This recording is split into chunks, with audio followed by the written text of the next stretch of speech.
I thought for one of the concluding messages at Summit University this summer session that you might like to have some teaching concerning the training of yourself. The training of yourself to be leaders, professionals, executives, teachers, those of you who can go back and organize groups and lead groups. And so I thought, where shall we draw the very simple outline of what makes people either successful or unsuccessful? So I chose to use a book that is very popular. In fact, almost anywhere you go today, you can find someone in a corner reading this book. It is called The 7 Habits of Highly Effective People. It's by Stephen Covey. It is a wonderful book. I recommend it to you, and I ask that you should study it and attempt to repattern your life out of this formula. The formula is amazingly like the teachings of the Ascended Masters, but they are brought down to a very practical how-to on a day-to-day basis. So I'm going to give you now a summary of the 7 habits of highly effective people with some comments. Stephen R. Covey is chairman of the Covey Leadership Center and the nonprofit Institute for Principle-Centered Leadership. Principle-Centered Leadership. His firm teaches personal and organizational leadership development worldwide. All of us can benefit from a little more knowledge about leadership. Of course, the first person we have to lead is ourselves. How do we lead ourselves? And so these are the 7 habits that he has formulated. The first habit, habit number 1, is to be proactive. That's one word, proactive. What does it mean to be proactive? The first and most basic habit of highly effective people is proactivity. You initiate. This entails principles of personal vision. Proactive people have both the initiative and the response ability. They have the ability to respond, to challenge, to organize. They have the ability to choose their responses to make things happen. Either you choose your responses in life or someone else will choose them for you. Highly effective people are driven by carefully selected and internalized values. Carefully selected and internalized values. I think you should have a section of your journal where you list what are your most important values, how you intend to embody them, how you intend to live them. What are your values? If someone would ask you that now, as I am asking you, what would your answer be? Would you fumble for words, speak of impracticalities and nebulous things, or could you give them a list of 5 points that you could say, these are my values, I stand by them, I live by them? Covey observes, until a person can say deeply and honestly, I am what I am today because of the choices I made yesterday, that person cannot say, I choose otherwise. Proactive people concentrate on the things that they can do something about, what Covey calls their circle of influence. This is such an important step. All of a sudden to say, all these things out here are out of my control, but I can work change where I am. I have influence here. I can make my voice count. I can work change. I can help people to understand that they have better options, that there are opportunities, and that they are within our reach and our grasp. So the approach is to change from the inside out, to be different, and by being different, to effect positive change in what's out there. change within and affect what's outside. People who have this focus on building character. They know what they mean by character. They are self-observant. And they know what kind of behavior and thoughts and feelings are without character. And so they work to eliminate the negatives and build strong character that can then withstand the opposition to their great goals in life. Honoring the commitments we make to ourselves and others is the essence and clearest manifestation of our proactivity. When I promise myself I will do something, and then I don't do it because I let other people take my time or interrupt my gait and where I'm going, I feel terrible. I feel terrible about myself that I decided to do something, but I didn't do it. And if I allow that to repeat, if I get a momentum on deciding to do something and then letting others take my time and space, pretty soon I'm building a momentum where I'm starting not to believe in myself, not to believe in my ability to do what I say I will do. If I can't do what I promise myself, how can I do what I promise others? Through self-awareness and conscience, we become conscious of areas of weakness and areas of talent that can be developed. Then we use imagination, that eye magic of the all-seeing eye of God, that third eye chakra. We use the imagination. How do you crank up your imagination? You literally have to pull the switch, turn on your third eye, and look through it as though you're looking through a vast telescope or a microscope or a window upon the world. You think of your third eye as a screen in which you can see anything anywhere, but on which most especially you can create, just like you might create on your Macintosh computer. You create by your vision. That is what is called imagination, or what Mark Prophet called eye magic. Seeing is believing, and believing is becoming what you see. So we use imagination and independent will to act on that awareness by making promises, setting goals, and being true to them. Part of the very first habit of being proactive is therefore being true to ourselves, so that we will not be false to any man. Until we come forward with that strength, that very firstness in our life of being true to ourselves, we cannot be true to anyone else. We have to know we can count on our being true to ourselves, then we will have the confidence to lead. This builds our integrity, makes us aware of our self-control, and gives us the courage and strength to accept more of the responsibility for our own lives. Because it is now becoming repetitive, we're building a strong momentum. I was able to do that.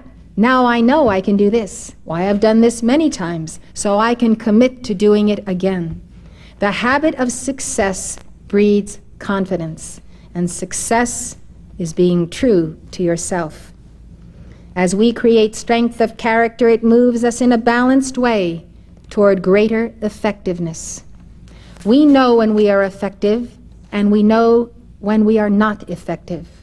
And we don't feel good about ourselves when we are not effective in precipitating our goals, our aspirations, in being successful in business, and being able to follow through on a committee assignment in a club that we belong to, and doing it right and making it be practical. We don't want to be ineffective chelas of the ascended masters. We don't want to be ineffective disciples of Jesus Christ. We take our vows in answer to his calls, but he gives us the wide freedom to determine how we will fulfill those calls that we have now agreed to embody. Working out the plan, the business plan of our responsibilities to life, whether they're spiritual or very physical, working out the plan is the most difficult part of the whole thing. Covey cites the pro-activist in Judeo-Christian tradition, Joseph, the son of Jacob and Rachel and the father of Ephraim and Manasseh. Covey relates the story that you all know. Joseph was sold into slavery in Egypt by his brothers at the age of 17. It would have been easy for him to languish in self-pity as a servant of Potiphar, to focus on the weaknesses of his brothers and his captors, and on everything that he didn't have. But Joseph was proactive. He worked on himself, on what he could be, and within a short period of time he was running Potiphar's household. He was in charge of all that Potiphar had, because the trust was so high. He had established trust in his God, trust in himself, and therefore his superior trusted him. You will find that when you trust yourself, other people will catch on and trust you too. Being trustworthy and being known for being trustworthy is a great asset. Then the day came when Joseph was caught in a difficult situation. He refused to compromise in his integrity. As a result of a false accusation by his master's wife, he was unjustly imprisoned for 13 years. Did he complain? Did he weep? Did he wail? Did he shake his fist at his God? How would you feel if you were imprisoned unjustly for 13 years? Take a slice out of your life right now of 13 years. Would you recover if during all that period your treatment had been unjust? But he was proactive. He didn't dwell on the injustice of the matter. He worked on his circle of influence, on being instead of having. And soon he was running the prison, and eventually the entire nation of Egypt, second only in command to Pharaoh. Covey says, I know this idea is a dramatic paradigm shift for many people. It's so much easier to blame other people, to blame your conditioning, to blame conditions for your stagnant situation. But we are responsible. We are response-able. We are capable of responding if we want to. And the fire of that will is the withdrawn sling, ready to let go of that full force of our determination. That is where we stand as chelas of the Lord of the first ray. We are able to respond, we are able to control our lives and to powerfully influence our circumstances by working on our being, our beiness, what we are, who we are. That is where we have to begin. Only we can define our identity. God has defined our identity first. We must define it second. And if we are smart, we will second his motion and become what he intended us to be. Covey says, if I have a problem in my marriage, what do I really gain by continually confessing my wife's sins to her and everyone else? By saying I'm not responsible, I make myself a powerless victim. I immobilize myself in a negative situation. I also diminish my ability to influence her. My nagging, accusing, critical attitude only makes her feel validated in her own weakness. My criticism is worse than the conduct I want to correct. How many times have I heard chelas on the path tell me that they were justified in getting angry, justified in criticizing, condemning, and judging because the situation and the actions of a certain person warranted it. That means you can become now the arbiter and decide when it is and is not appropriate to condemn and criticize and judge. And whatever is the limits to your tolerance of other people's actions, you will decide when you can let that fuse go off. So you see, there really is never an occasion when criticism, condemnation, and judgment is ever justified.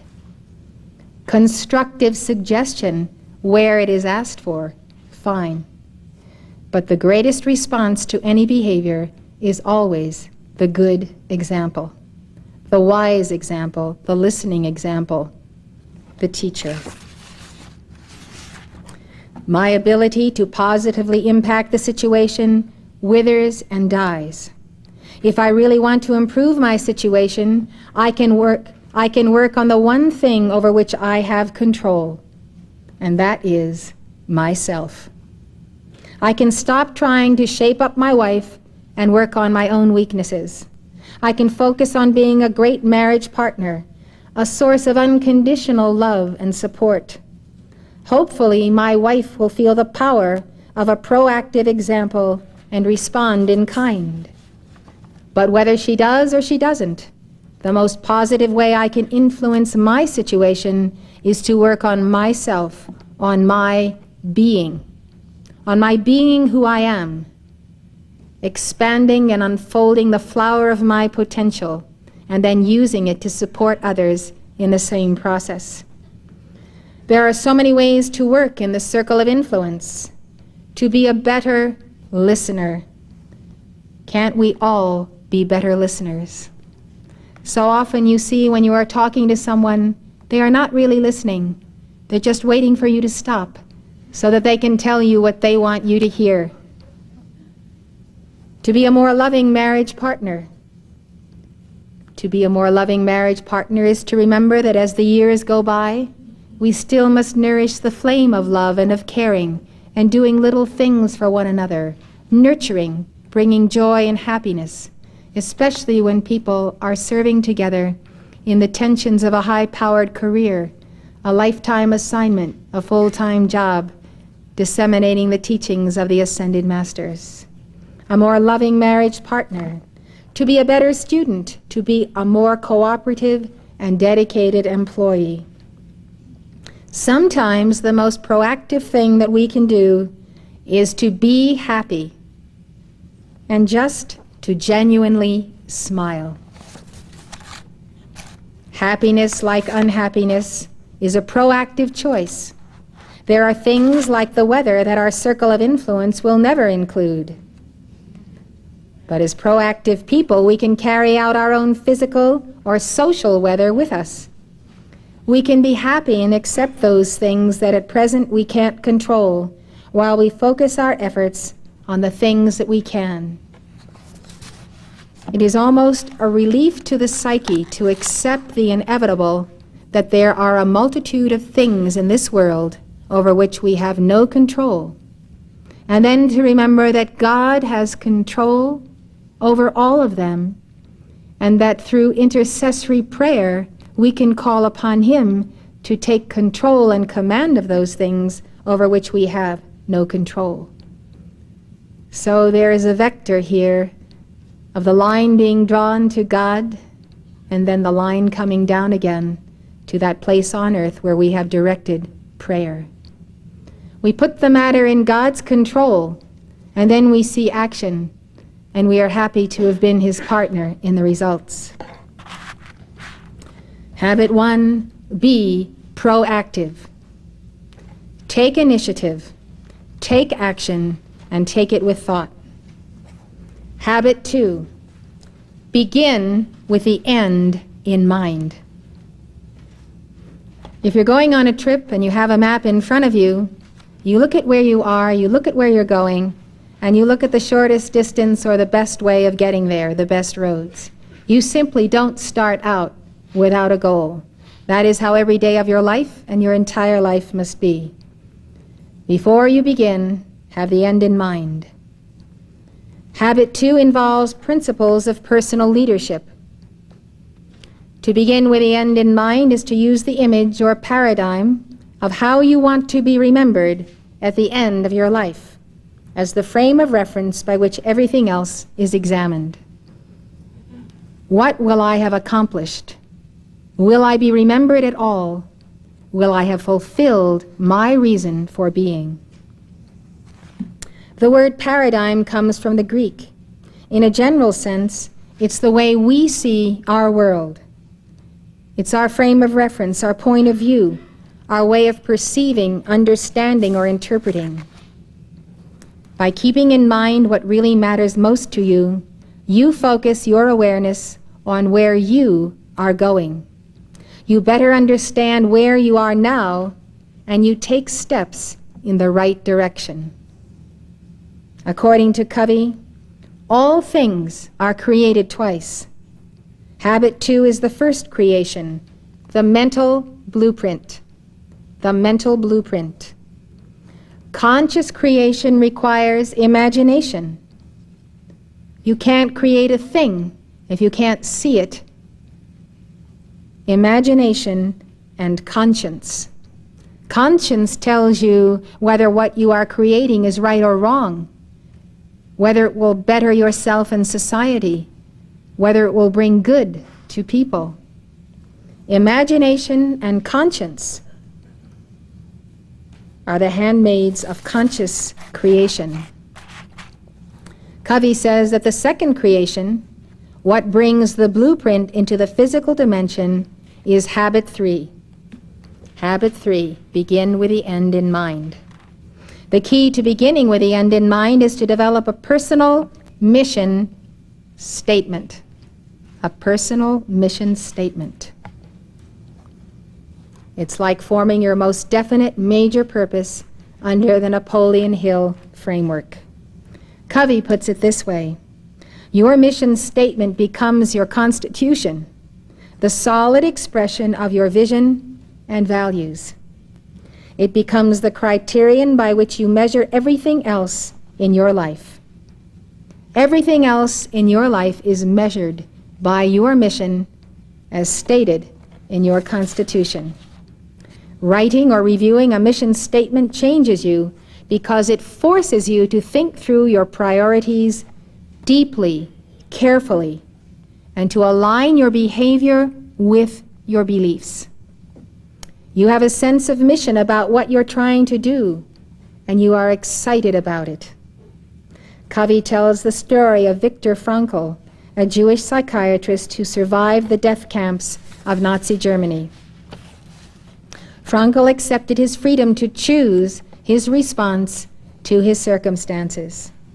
He continually projected himself into a brighter future. He began with the end in mind. He visualized himself lecturing to his students after his release from the prison camp, sharing with them the lessons he was learning during his torture. He helped many fellow prisoners to find meaning in their suffering and dignity in their death camp existence. Frankl said that we detect rather than invent our missions in life. We detect. It's all there inside of us. It's a tightly wound coil. We have to find it out. We have to detect it. We have to find out what it is. Then we have to bring it forth.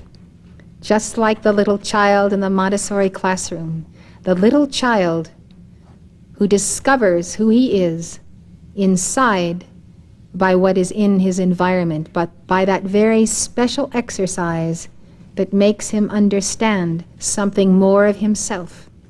This is why every single exercise in the Montessori classroom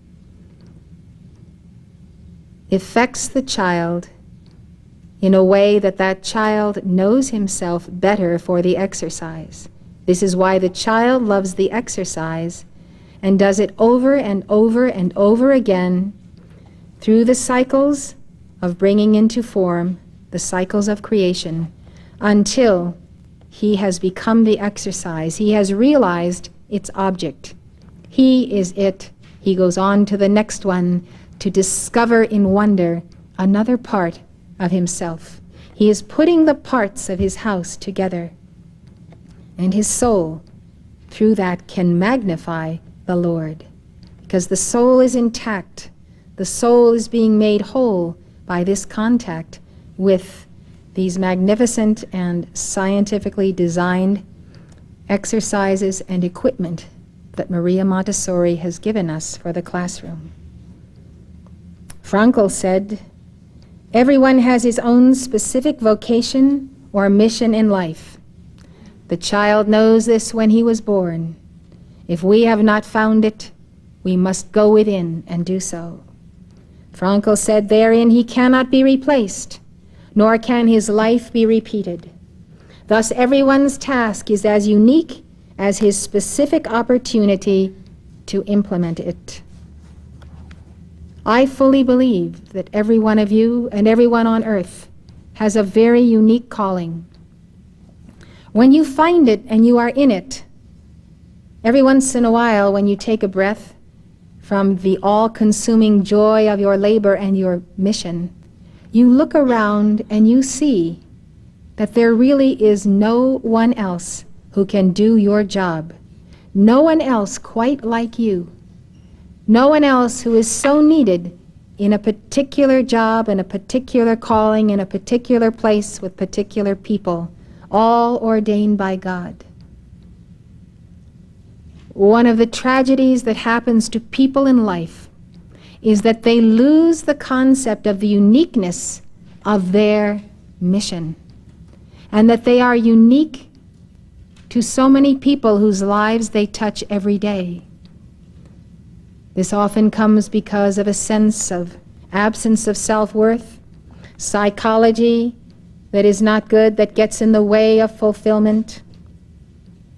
And when things get tough, they don't want to get tough with those things. They back off and say, enough is enough, these are my limits, I'm not going to push on and put up with these people or this situation or this absence of cooperation or raw materials that I need.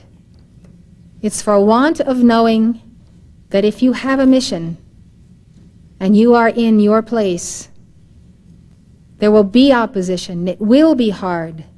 God will give you as much resistance as you need in order to be creative. And without being creative, you can't fulfill your mission. And so you can't be limp. You can't be without strength. You can't be without will.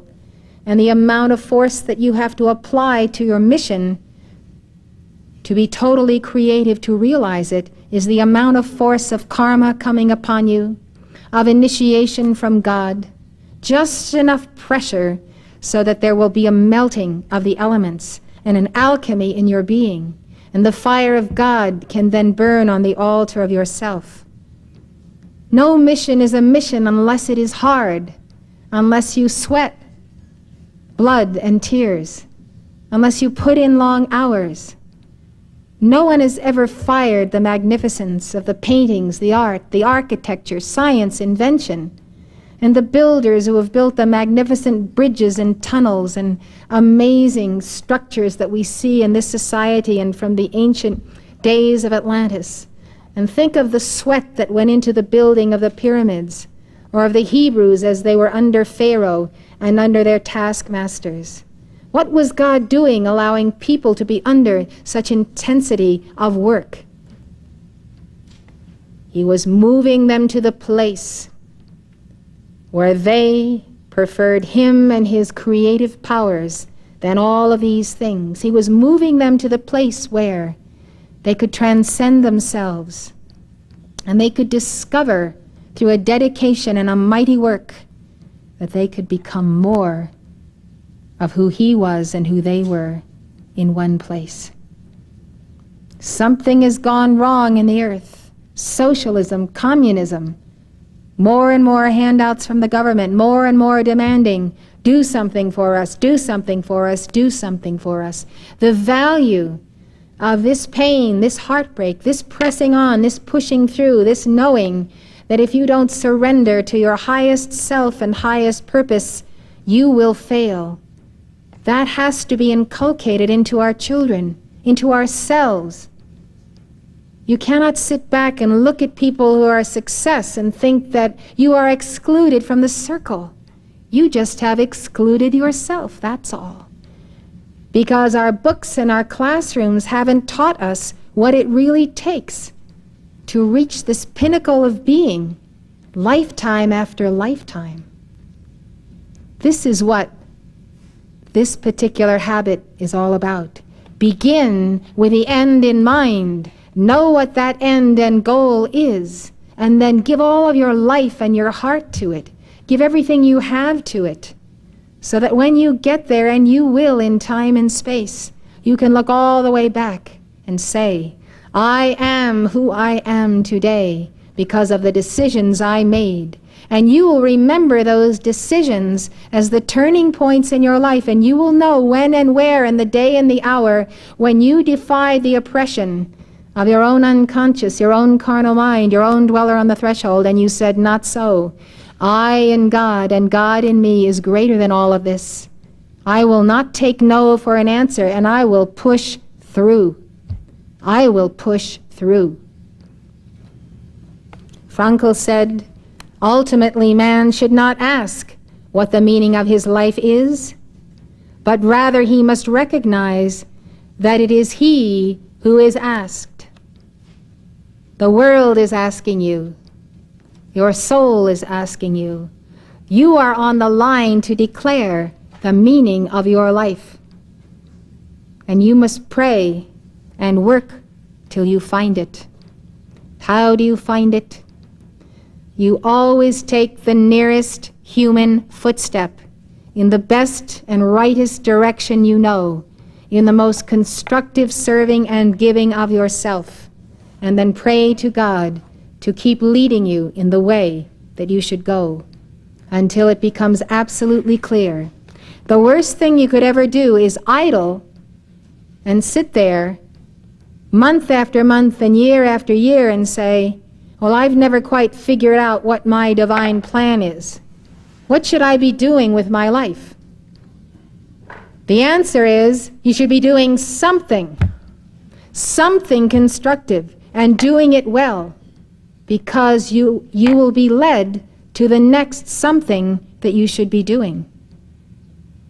It is a question of following the inner path of your own footsteps and remembering that you do not have 100% freedom to choose everything in your life because you have made prior choices. And those prior choices have caused you to create negative karma, which limits you and demands that you are at a certain place at a certain time to balance that karma. But you have also made choices for positive good. That's the wind in your sails, and when you feel that strong wind, you take it, because your momentum is coming through from your causal body. And then the winds die down, and there you find yourself, perhaps in the shallows. And at that point, you have to prime the pump. You have to say, here I am, what do I do in these shallows? So you do something.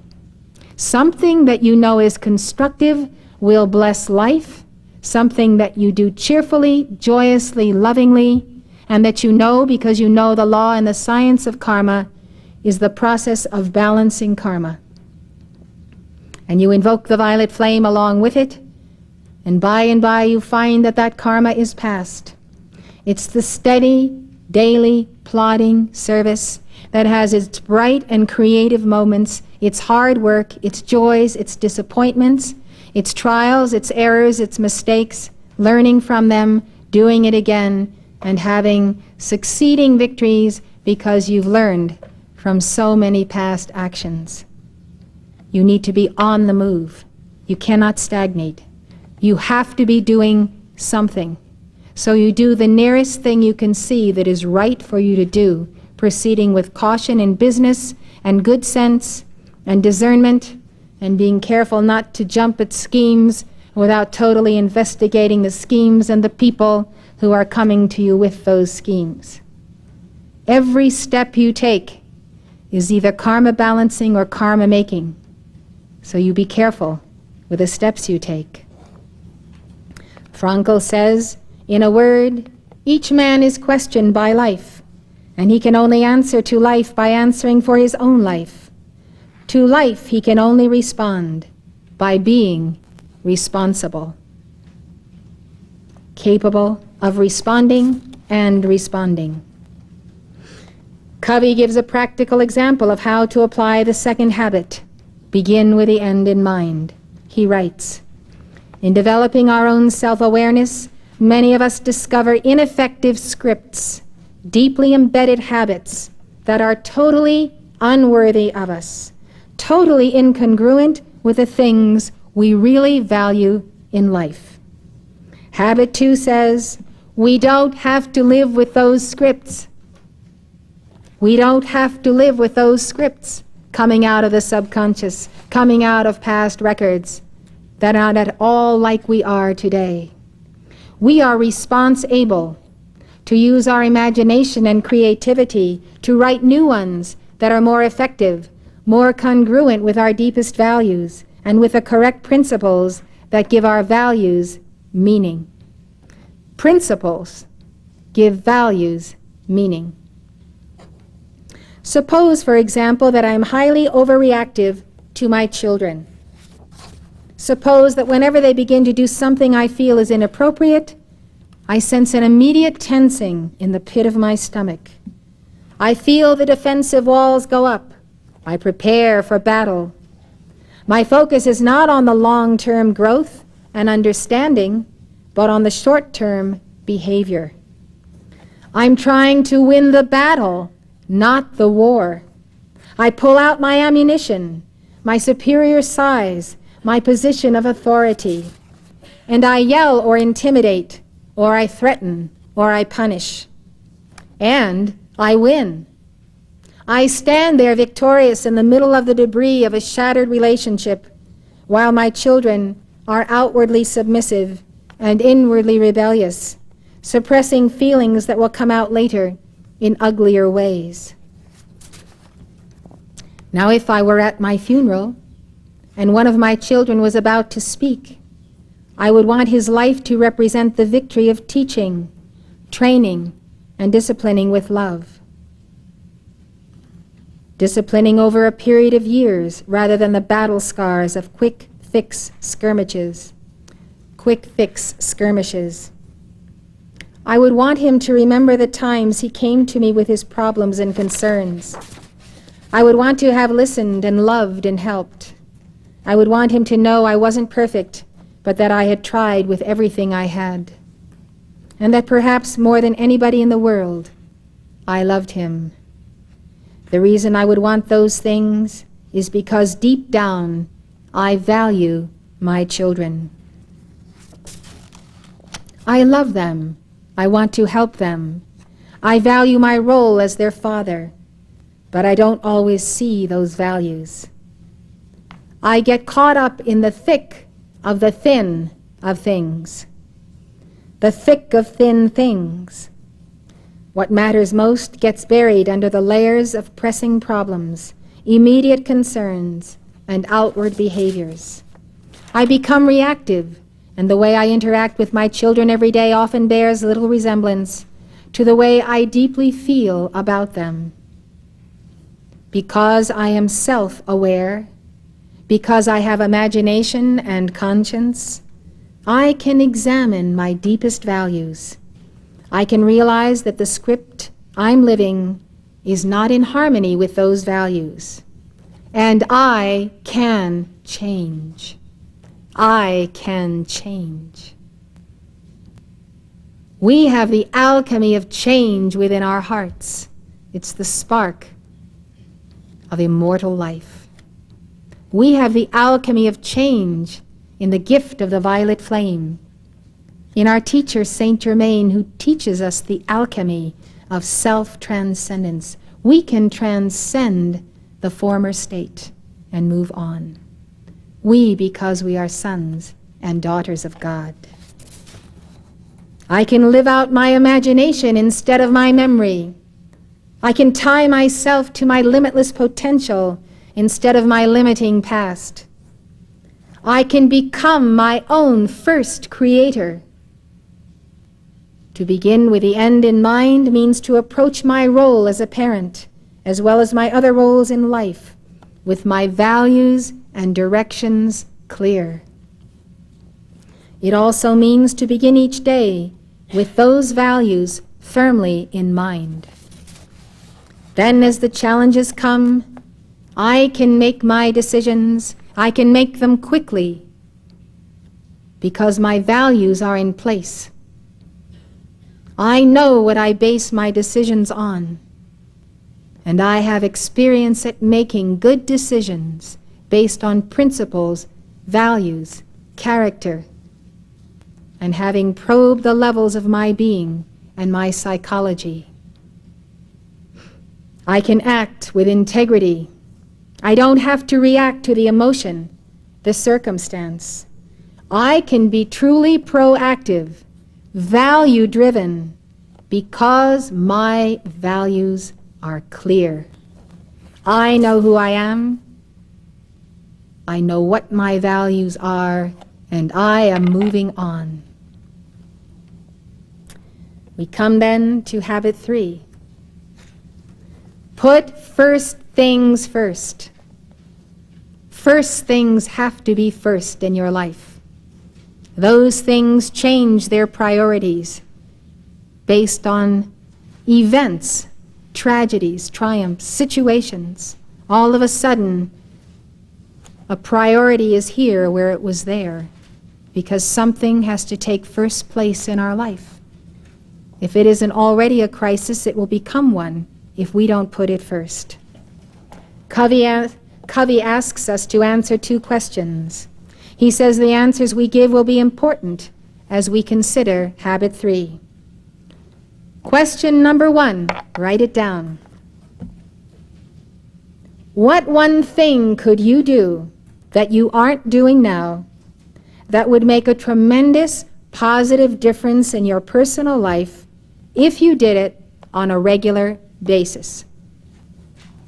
What one thing could you do that would make a tremendous positive difference in your personal life if you did it on a regular basis? Question 2. What one thing in your business or professional life would bring similar results? Your business or professional life. So you make one big change in your personal life, one big change in your professional life, instead of trying to do all kinds of things at once. This is like asking the Blessed Mother for one grace. When we ask for the grace, we will have to nurture it. We'll have to tend it as the rarest flower in our garden. We'll have to put it on and assimilate it. We'll have to eat it. We'll have to let it purge and purify us. We'll have to let ourselves experience the pain or the bitterness in the belly, and also let ourselves experience the bliss. Covey says putting first things first means employing principles of personal management. It's the key to the second creation, the physical creation. The first creation is the mental creation, by the imagination, by creativity. The second is the physical creation. It's the day in, day out, moment by moment, doing it. Doing it. A lot of people are mentally polarized. They confuse thinking about something with doing it. Lasting success involves both independent will and discipline. E.M. Gray wrote, "The successful person has the habit of doing the things failures don't like to do. They don't necessarily like doing them either. They don't necessarily like doing them either. But their disliking is subordinated to the strength of their purpose. If you want to get somewhere, you will do anything to get there, including things you don't particularly like to do." I was counseling a Chela only yesterday, and he was telling me of all those things that he just didn't like to do in his service. And he couldn't quite clearly see that doing those things would get him through and beyond that created self that is created by the parents, the psychological self, the self that simply says, I like being the way I am and I don't want to change. Oh yes, I would really like to be a Chela, but I don't want to change. That is what he said to me, with tears in his eyes. And he had not put together the 2 and 2 equals 4. If you want to be a successful Chela, you will have to roll up your sleeves and do a lot of things that you don't like to do. And you will look around yourself when you've moved a few mountains of doing things you don't like to do, and you'll look at the people that are way back there in the distance that haven't even picked up the shovel yet. And those people are failures.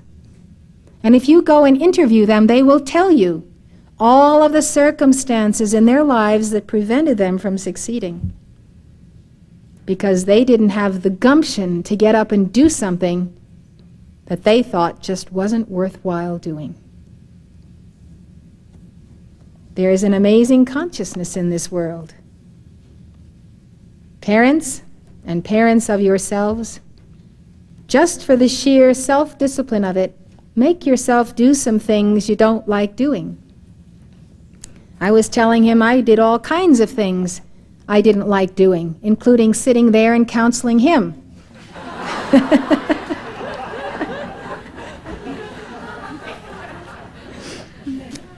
I was just kidding, of course, because I really was loving counseling him because he really needed it, and he was so stuck in a rut that if I just didn't lift him up out of this rut and put him in a higher rut of a spiritual action, that I knew he was not going to change in another year and another year. So how come nobody ever told us how to put things together and make things work and get where we're going? Well, perhaps we weren't listening. Perhaps we weren't observing. There have been successful people throughout the centuries. All of us have had to have heard about a few of these people who have been great successes. Sure, a few of them were lucky. And that's who people like to look at, the lucky ones who just happen to be somewhere at the right time. Those are not the people to pattern yourself about, to pattern yourself after. Those are the people that you leave alone and say, praise God, they got a break. But that break was their good karma. So let them enjoy their good karma.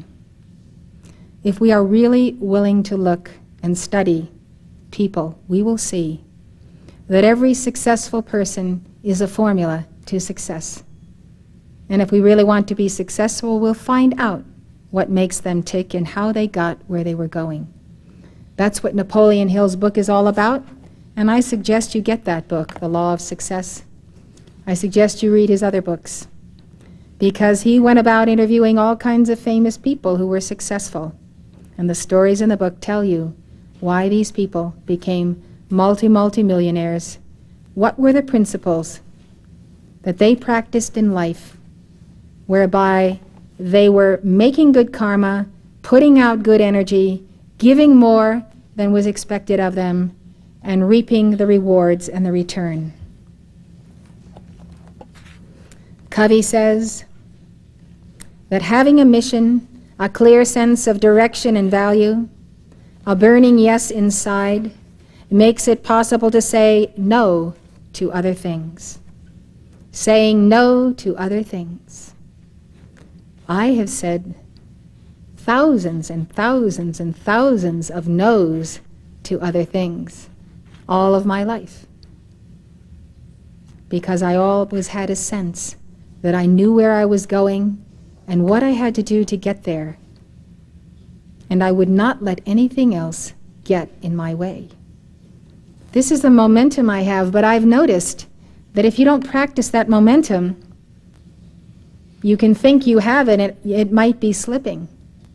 You have to constantly be on the alert to defend your life, your energy, your time, to do what your mission is.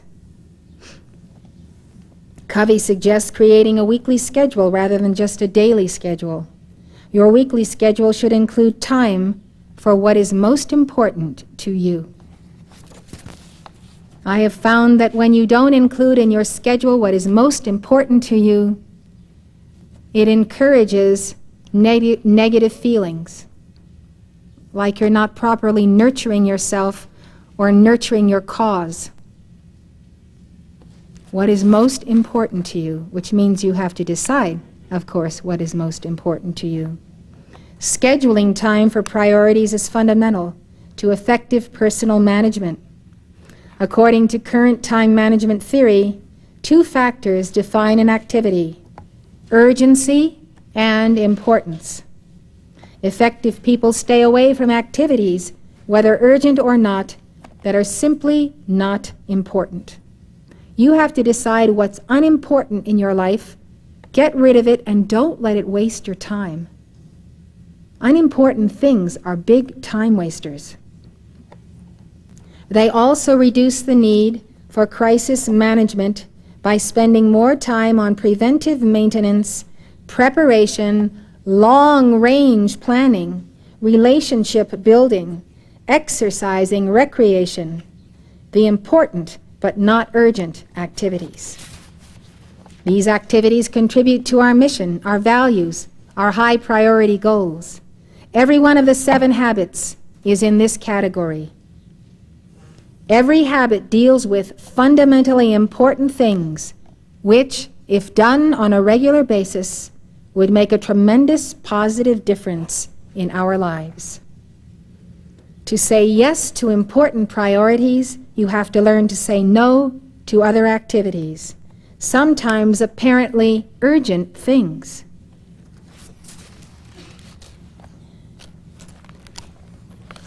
I have many people all over the world who write to me about important things, and they are important things. And I would like to reach out hands in every direction, but I cannot do that. I have to do the one thing that only I can do, and if I don't do it, it will not get done. And that is to publish the teachings of the Ascended Masters. Some people get discouraged when they tell me their plans and projects, send me a lot of letters and descriptions of what they're doing, ask me to become a part of their mastermind alliance, work with them in this project, advise them in business and so forth. And I have to tell everyone, I cannot do this. This is your life. This is your decision. You have to know when you decide to do something that you have the determination, the inner resources, the will. I cannot measure your will. I don't know if you will fight through or collapse after the first 3 months.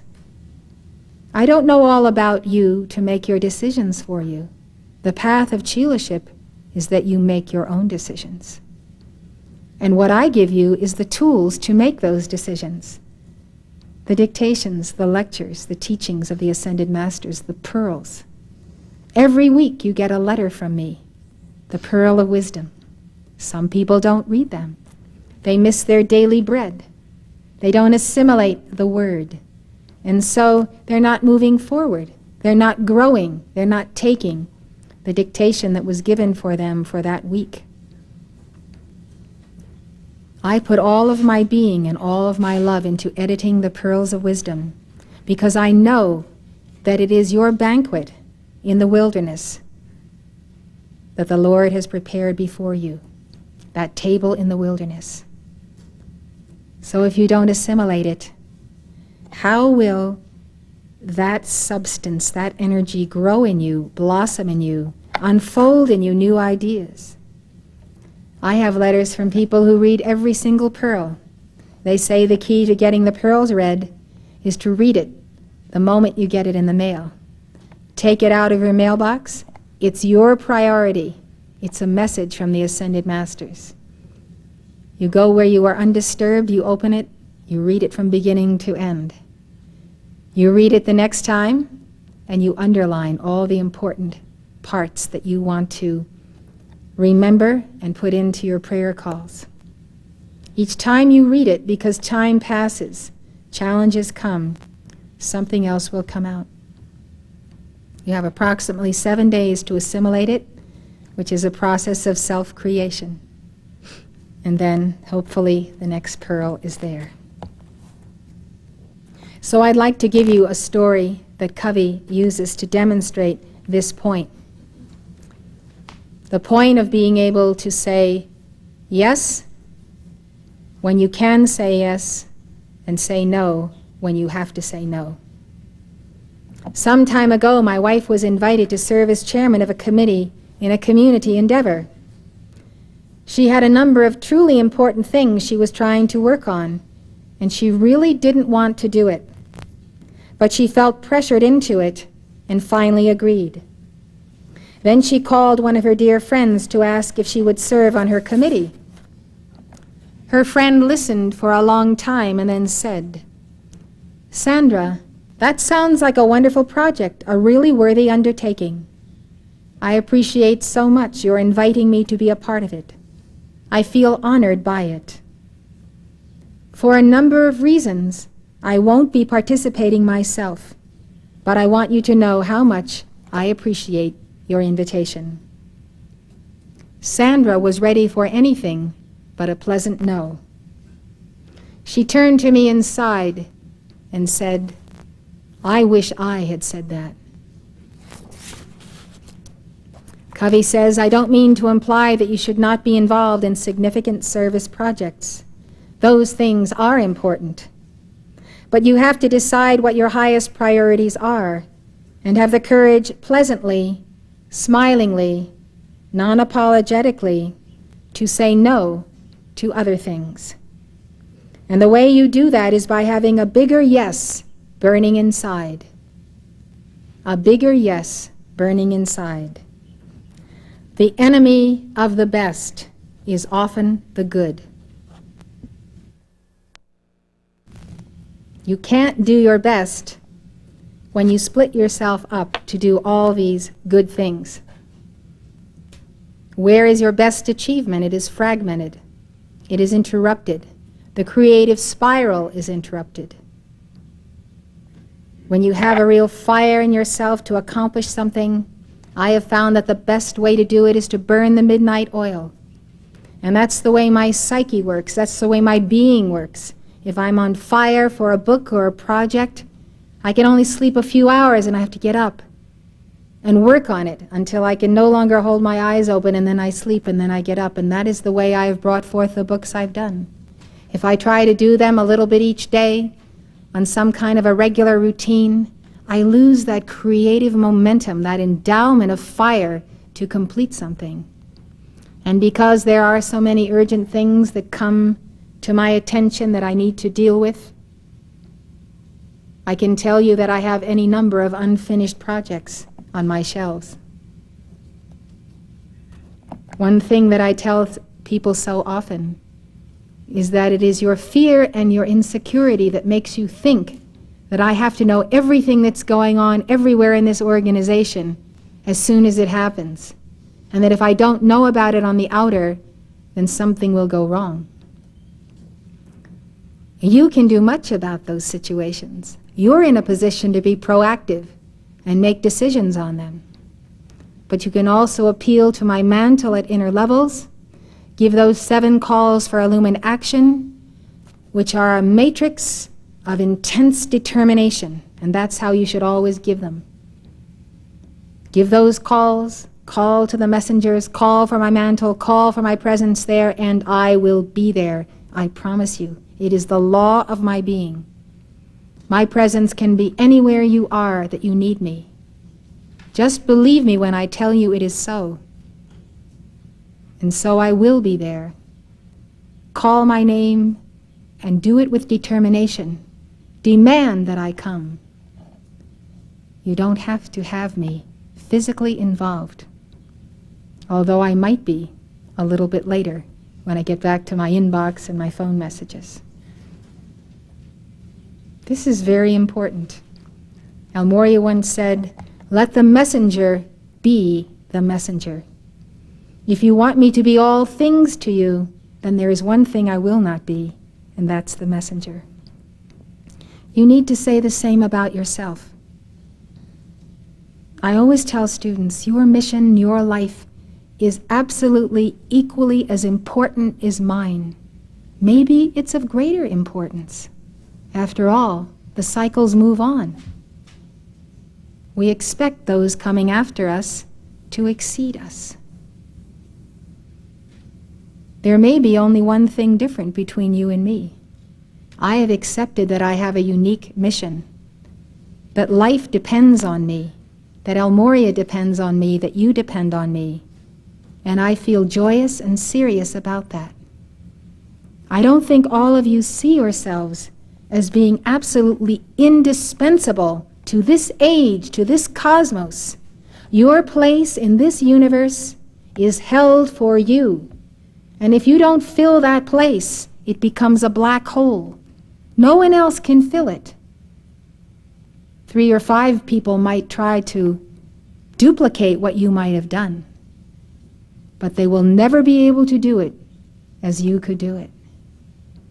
That's why it's so important to give children their options in the early years, so they have a creative tie to many things, and therefore cease to believe that anything is impossible to them. I was talking to someone last night who told me she's the only keeper of the flame in her entire country. I said, that's wonderful, because now you'll do it all. And that's how I was when I started on the path. There was no one else to do anything, so I did it all. And that's how you win. And then you bring in people who will do all kinds of things to enhance that initial thrust that you've taken.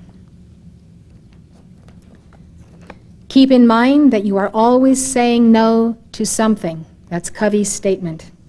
If it isn't to the apparent, urgent things in your life, it is probably to the more fundamental, highly important things.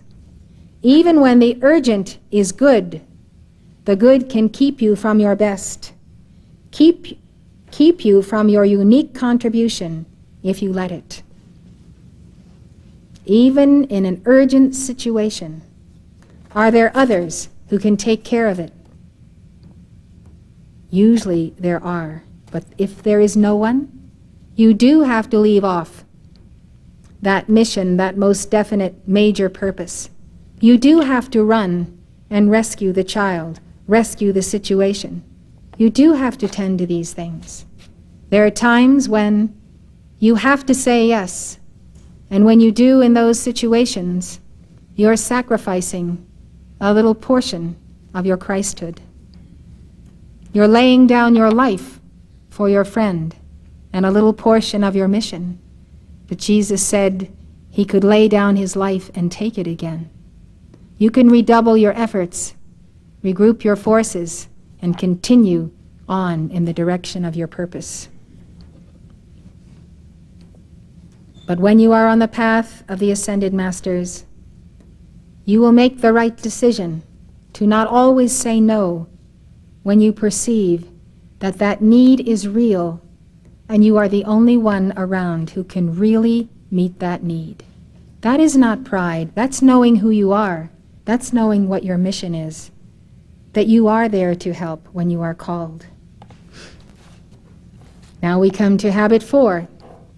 Habit 4 is win-win. Principles of interpersonal leadership are the foundation of this habit. Covey writes, win-win is a frame of mind and heart that constantly seeks mutual benefit in all human interactions. With a win-win solution, all parties feel good about the decision and feel committed to the action plan. Win-win sees life as a cooperative, not a competitive arena. It's based on the paradigm that there is plenty for everybody, that one person's success is not achieved at the expense or exclusion of the success of others. Win-win is a belief in a better way, a higher way. Covey says that win-win starts with character and high trust relationships, followed by agreements that clarify expectations as well as accomplishment. Listen to this. This is something that keepers of the flame tend to ignore. High trust relationships followed by agreements in writing that clarify expectations. How many times do we find that keepers of the flame get into legal battles with one another because they didn't put in writing what their agreement was? They didn't follow the all-important rule to hire an attorney. Put down on paper what you're agreeing to. Sign on the dotted line. And there's no ifs, ands, or buts. It's written correctly And when it comes to a disagreement or a misunderstanding, there it is in writing. And you're not out suing each other. Why do people do this? Well, we're all keepers of the flame. Shouldn't we trust each other? What has trust got to do with doing things right? It's got everything to do with doing things right. You do things right. And you just don't assume that this is some kind of an etheric brotherhood where everybody is wonderful and perfect and no one will be unkind or dishonest or come in and test you to see whether or not you discern the spirits and know that this person is out to get your money. You need to be careful and follow the principle that Mark Prophet taught us. Trust no man, trust God. And then you will always take the proper precautions and follow the right business procedures. The win-win system thrives in supportive systems and is achieved through a process of principled negotiation. He offers a 4-step process to arrive at win-win solutions. 1, see the problem from the other point of view. Does it take us all our life and lifetimes to do this? Sometimes it's the very last thing we learn. See the problem from the other point of view. Really seek to understand and to give expression to the needs and concerns of the other party, as well as, or better than, they can themselves. 2, identify the key issues and concerns, not the positions, but the concerns that are involved. 3, determine what results would constitute a fully acceptable solution. 4, identify possible new options to achieve those results. Win-win can only survive in an organization when the systems support it. Covey gives the following example. This is very interesting. He says, I worked for several years with a very large real estate organization in the Middle West. My first experience with this organization was at a large sales rally where over 800 sales associates gathered for the annual reward program. It was a psych-up cheerleading session, complete with high school bands and a great deal of frenzied screaming. Out of the 800 people there, around 40 received awards for top performance, such as most sales, greatest volume, highest earned commissions, and most listings. There was a lot of hoopla, excitement, cheering, applause around the presentation of these awards. There was no doubt that those 40 people had won. But there was also the underlying awareness that 760 people had lost. We immediately began educational and organizational development work to align the systems and structures of the organization toward the win-win paradigm. We involved people at the grassroots level to develop the kinds of systems that would motivate them. We also encouraged them to cooperate and synergize with each other so that as many as possible could achieve the desired results of their individually tailored performance agreements. Individually tailored performance agreements. Think of yourself in a study group situation, a stumping situation. Let's say you're the leader of your study group. Let's say you're the chairman or the president of your study group. So you have a group of 5 to 10 people and you're going to do outreach. What you do is you commune before you go to your meeting. You commune with the Holy Christ Self and the soul of each one. You think of how you know these people and what you know about them. What are their weaknesses? What are their strengths?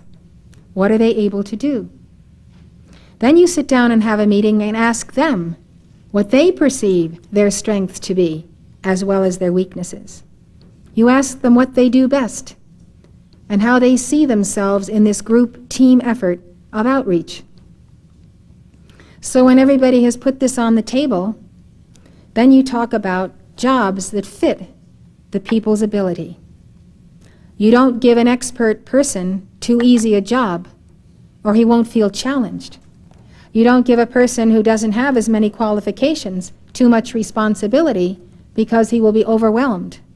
And if he is overwhelmed and he fails, he may likely quit because he is ashamed that he failed. So assigning a group of people to be team players and knowing who's on first base, who's pitcher, catcher, and outfield, that's very important. Leaders have to know this.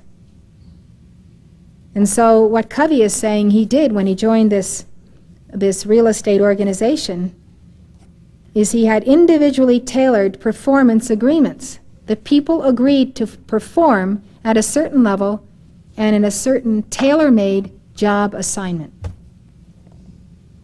At the next rally, 1 year later, there were over 1,000 sales associates present, and about 800 of them received awards. There were a few individual winners based on comparisons, but the program primarily focused on people achieving self-selected performance objectives and on groups achieving team objectives. What is a self-selected performance objective? It is you. You rate yourself. You determine your strength levels, your ability levels, what you know how to do, what you can do, but most importantly, what you will to do. What you say, yes, I will do this, and I will do it well. I will do it well, and I will carry it through from the 12 o'clock line all the way around to the physical precipitation back again on that 12 o'clock line. So your willingness has a lot to do with it. Don't bite off more than you can chew. If you've never done things before, then give yourself an assignment that's hard enough to tax you and pull out your creativity, but not so hard that you will get discouraged and simply give up and say in the middle of the whole project, I can't do this. Somebody else is going to have to do it. So knowing yourself is a big part of being able to fulfill these 7 habits. And so in the second year, there was no need to bring in the high school bands to artificially contrive the fanfare, the cheerleading, and the psych-up.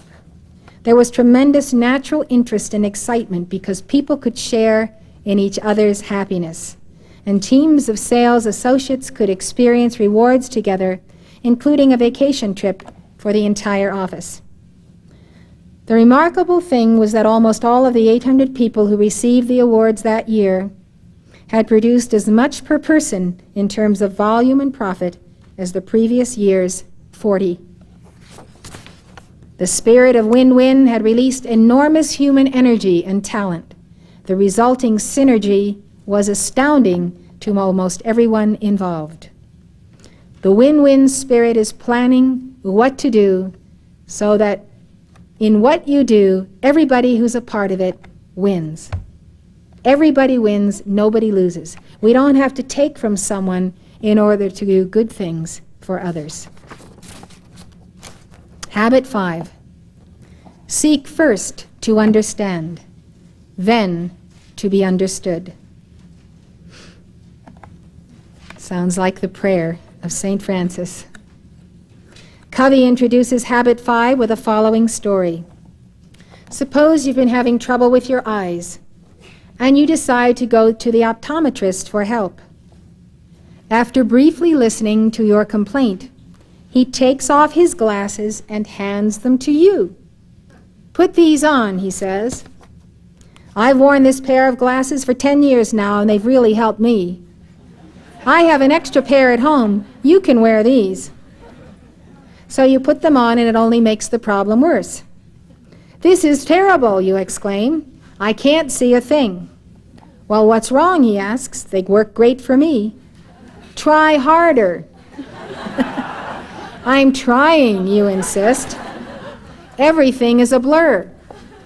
Well, what's the matter with you? Think positively. Okay, I positively can't see a thing. Boy, are you ungrateful. And after all I've done to help you. Covey asks, what are the chances you'd go back to that optometrist the next time you needed help? Not very good. You don't have much confidence in someone who doesn't diagnose before he or she prescribes. But how often do we diagnose before we prescribe in communication? How often do we prescribe our own glasses for everyone with whom we interact? Now, isn't that a cardinal sin? There is no one here who has not done that at least once, if not 1,000 times. We do tend to see through our own eyeglasses. Habit 5, seek first to understand, then to be understood, entails principles of empathic communication, empathy, feeling, understanding where the other person is. According to Covey, the single most important principle in interpersonal relations is this: seek first to understand, then to be understood. People want to be understood. They will come and talk with you because they believe that you have a listening ear and that you have the capacity to understand them. Isn't it true? Don't you pick a friend who you think will understand and identify with your problem and then go and tell that friend about it? That's what we do. So this involves empathic listening, listening with empathy, listening with a desire to put yourself in this person's place. When you can feel where the person is, then you can help him at that place. And you need to let him talk and talk and talk until you find out exactly where he is. Where is he coming from? Put yourself in that place, and then attempt gently, with professional expertise if you have it, with love, to lead him by the hand out of the trap that he's placed himself in. The psychological trap, the victimized trap, whatever has caused him to be helpless in that position. Covey writes, "The essence of empathic listening is not that you agree with someone, it's that you fully, deeply understand that person. Nothing will be taken from you. You will not be robbed if you allow yourself to understand someone and yet still disagree with them. You listen with your ears, but you also listen with your eyes and with your heart. Empathic listening requires a fundamental security on your part. You have to be secure in yourself, because by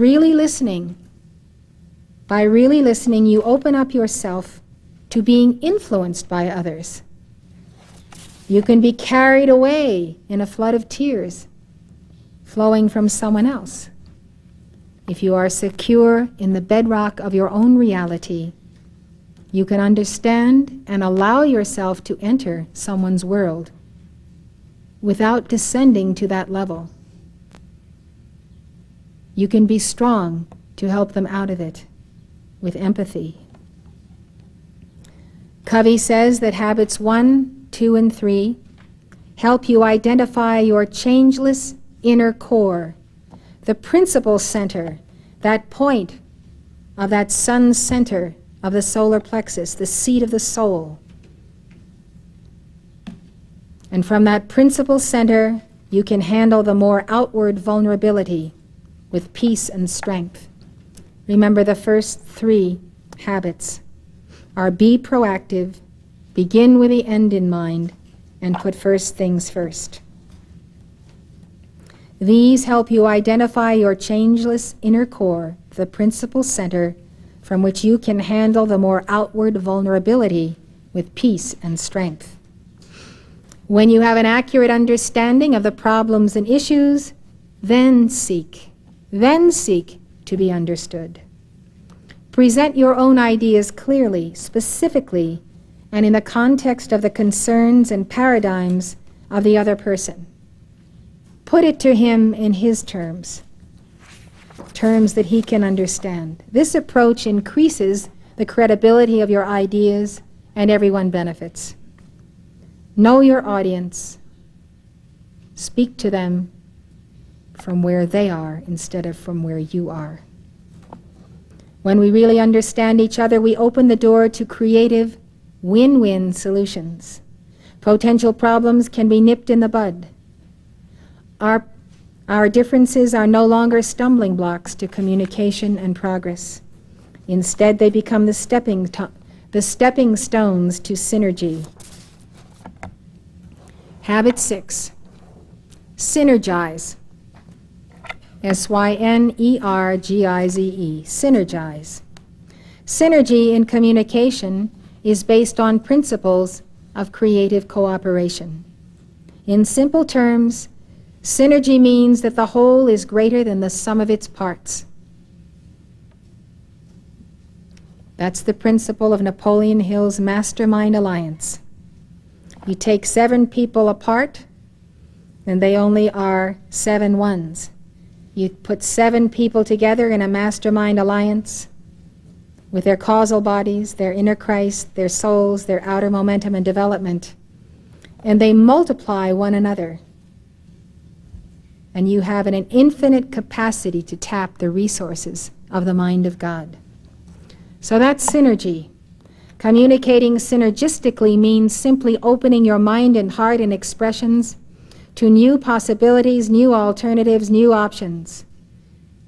Covey says that the key to interpersonal synergy is intrapersonal synergy. That is synergy within ourselves. This occurs when a person has access to both the intuitive, creative, visual right brain and the analytical, logical, verbal left brain. Valuing the mental, emotional, and psychological differences between people is the essence of synergy. Valuing the differences. If 2 people who value each other and each other's perceptions see things differently, they want to understand. They strive to see what the other one sees. They value the difference. This increases awareness and affirms the other person, creating an environment for synergy. Synergy is teamwork, team building, the development of unity and creativity with others. When you see only 2 alternatives, yours and the wrong one, you can look for a synergistic third alternative. There's almost always a third alternative. And if you work with a win-win philosophy and really seek to understand, you usually can find a solution that will be better for everyone concerned. Synergy opens up the possibilities for truly significant gain in creativity and cooperation. Covey tells the story of David Lilienthal and the Atomic Energy Commission to exemplify this point. After World War II, the United States commissioned David Lilienthal to head the new Atomic Energy Commission.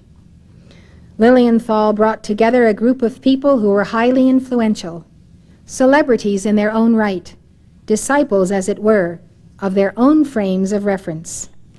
This very diverse group of individuals had an extremely heavy agenda, and they were impatient to get at it. In addition, the press was pushing them. But Lilienthal took several weeks to create a rapport among the group's members. He had these people get to know each other, their interests, their hopes, their goals, their concerns, their backgrounds, their frames of reference. In a word, their paradigms. He facilitated the kind of human interaction that creates a great bonding between people. And he was heavily criticized for taking the time to do it because it wasn't efficient. But the net result was that this group became closely knit together, very open with each other, very creative and synergistic. The respect among the members of the commission was so high that if there was disagreement instead of opposition and defense, there was a genuine effort to understand. The attitude was, if a person of your intelligence and competence and commitment disagrees with me, then there must be something to your disagreement that I don't understand, and I need to understand it. If you have a perspective, a frame of reference, I need to look at it. Non-protective interaction developed, and an unusual culture was born.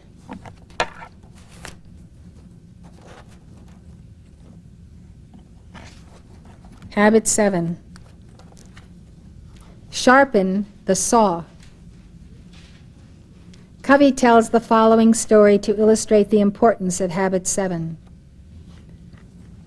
Suppose you were to come upon someone in the woods working feverishly to saw down a tree. "What are you doing?" you ask. "Can't you see?" comes the impatient reply. "I'm sawing down this tree." "You look exhausted. How long have you been at it?" "Over 5 hours, and I'm beat." "This is hard work." "Well, why don't you take a break for a few minutes and sharpen that saw?" "I'm sure it would go a lot faster." "I don't have time to sharpen the saw. I'm too busy sawing." Habit 7 is anchored in principles of balanced self-renewal. It's taking time to sharpen the saw. You. It is preserving and enhancing the greatest asset you have. You. According to Covey, Habit 7 is renewing the 4 dimensions of your nature: the physical, spiritual, mental, and social, emotional. Renewing the physical dimension involves proper exercise, good nutrition, sufficient rest, and relaxation. Renewing the spiritual dimension comes with value clarification and commitment, study, and meditation. You sharpen the mental saw through reading great literature, visualizing, planning, and writing. Covey suggests spending 1 hour a day in sharpening the saw in the physical, spiritual, and mental dimensions. This gives you a foundation of intrinsic security. Intrinsic security.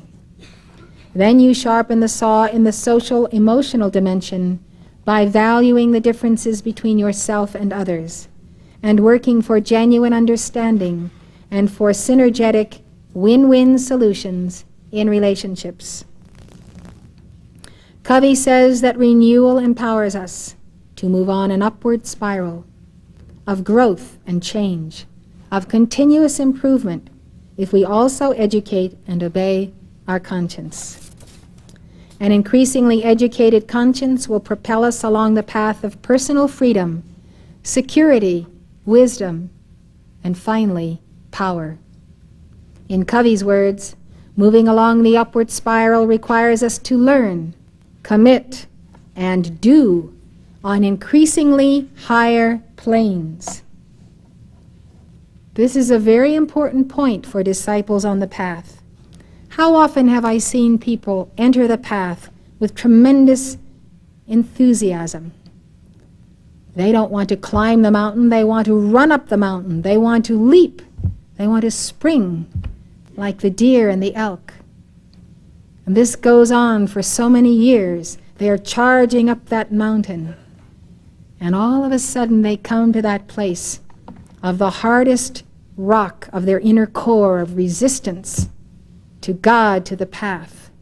They come to the place where their psychology does not allow them to take another step.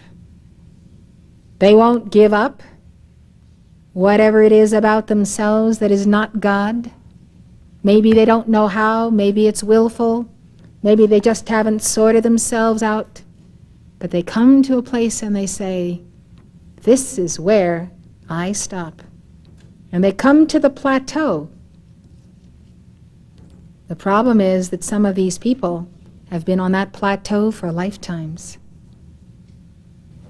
Now this is a very sad day, because once people get to that plateau, then they have to defend their position.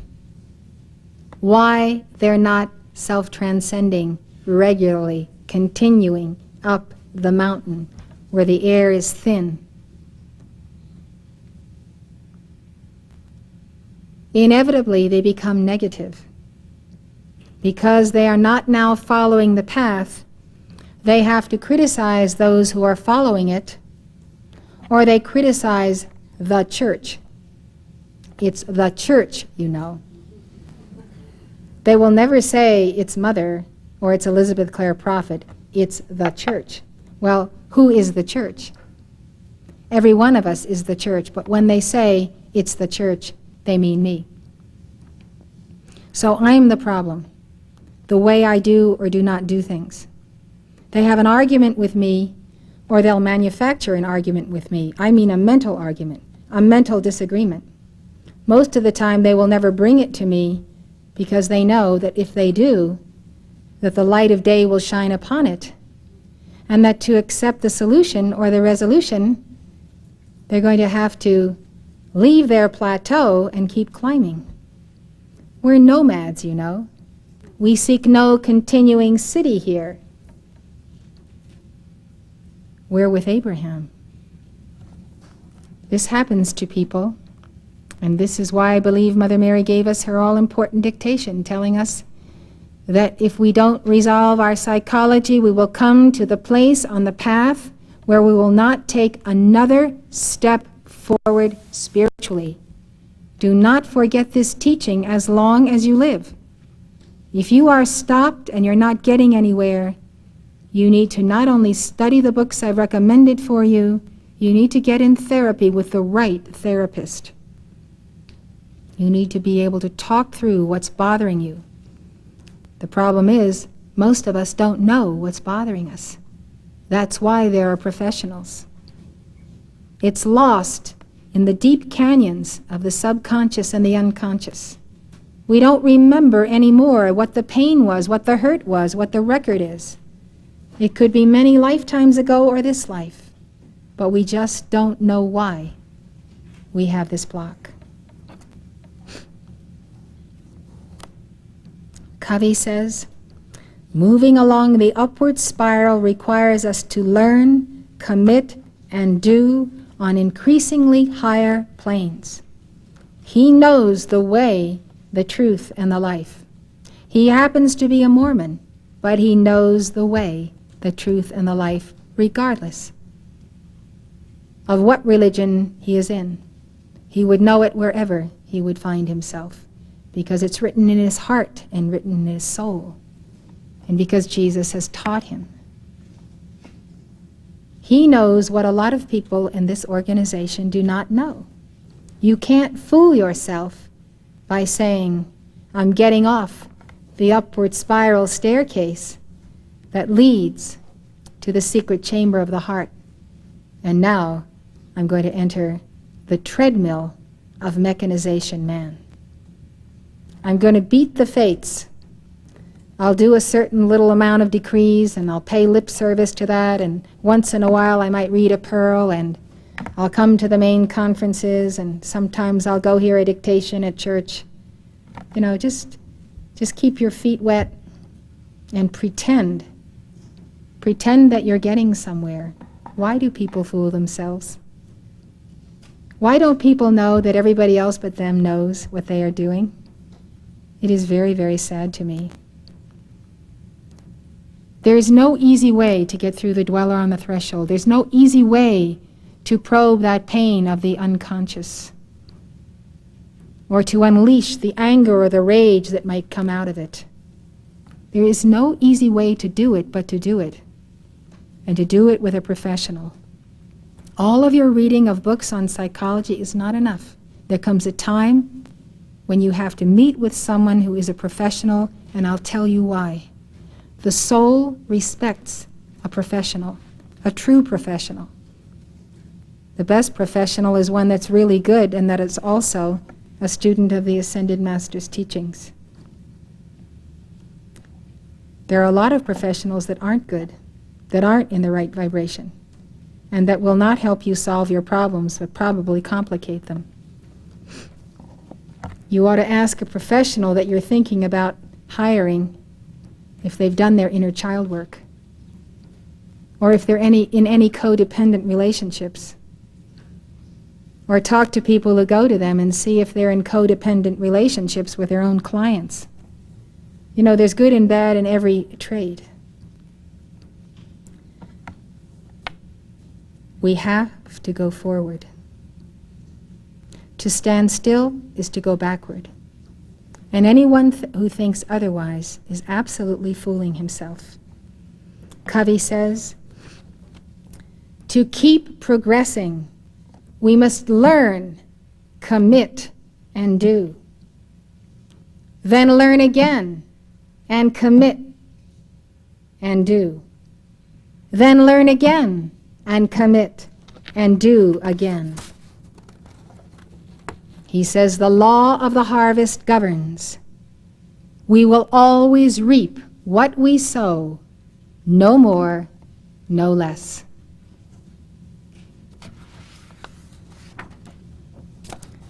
That is my end of the summary of Covey's book. Perhaps many of you have been thinking about reading it and haven't quite gotten to it. This is the core of the message. This little part is the dessert. Let's go over these 7 habits. To be proactive, where does it fall? It's the first ray of God's will. It's the ray of power. Take action. Take initiative. Habit 2, begin with the end in mind. This is wisdom. It requires illumination. You may have to do some research so that you can plan your life and plan what you will have accomplished in the end and begin where you are. That's the second ray. Put first things first. I define this as true love. Putting first things first is true love. The third ray. Habit 4, think win-win. Win-win means that you give of yourself and don't take from others. It requires a pure heart, purity of motive, purity in grace and principles, purity in the desire to put yourself in someone else's place. In fact, the purity to know that the Atman is in you, the Atman is in him. And as you take care of your neighbor, you're taking care of yourself. That requires purity. The fourth ray. Habit 5, seek first to understand, then to be understood. This is the only way to healing. Healing in your family, healing in your members, healing in your group, your study group, your teaching center. Healing on the job. When you are the first one that decides to be the one who is going to understand everyone else and meet them where they are and help them where they are, you are going to begin the healing process in whatever situation you are in. That's the fifth ray. Habit 6, synergize. In other words, work together as a team. Get into that mastermind alliance. Recognize that your life is for service, is for ministration. And to understand, you have to come together alchemically. There needs to be a chemistry between you and everyone you are working with, everyone you are seeking to serve. That's the sixth ray. Habit 7, sharpen the saw. That's the great ritual of transmutation that leads to freedom. Keeping yourself fit and able to do all of the previous 6 habits. Sharpen the saw. This means you are always ready. You're prayed up. You have your decree momentum. You're not in a compromised position where your body is out of sorts because you've indulged yourself by wrong eating, not taking exercise, not leading a balanced life. All of a sudden calamity falls and people need you, and you don't have the strength, the will, the good health to help them. Sharpen the saw. Take care of yourself, your Almoria's saw. He needs you, and he needs you in embodiment as long as you can, as long as you keep sharpening that saw. God bless you and thank you for your kind attention.